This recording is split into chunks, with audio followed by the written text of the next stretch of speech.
আপনি খেয়াল করে দেখেন যে কৃষক বলবেন তাদের একটি সংগঠন রয়েছে, শ্রমিক যারা তাদের একটি সংগঠন রয়েছে, তারপর এই যে কর্মকার যারা তাদের একটা সংগঠন রয়েছে, রিক্সাওয়ালা তাদের একটি সংগঠন রয়েছে।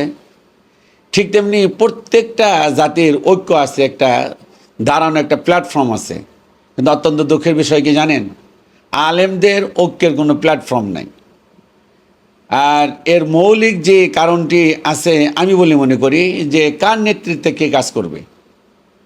আজকে ঐক্য না থাকার কারণে আমরা অনেক সুবিধা থেকে বঞ্চিত হচ্ছি। আলেমদের নানান জনের নানান মত, নানান চিন্তা চেতনা।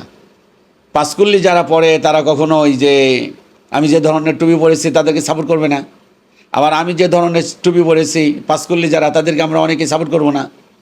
যারা খারাপ পাঞ্জাবি পরি অর্থাৎ কাটা পাঞ্জাবি পরি, মনে করি যে জুব্বা পরার প্রয়োজন কি, যারা জুব্বা পরে তারা বড় খারাপ পাঞ্জাবি পরে, তার তাকওয়ার অভাব। তারপর সারসিনা যারা তারা মোনাকে সাপোর্ট করবে না, চরমোনায় যারা তারা বলবে যে জামাত ইসলামের সাথে আমাদের সুসম্পর্ক নাই। জামাত ইসলাম যারা তারা আবার অন্যকে আমরা সাপোর্ট করব না। এই যে চিন্তা চেতনা, এই চিন্তা চেতনা থেকে বের হয়ে না আসলে মুসলমানদের বিজয় আসবে না, কখনো আসবে না।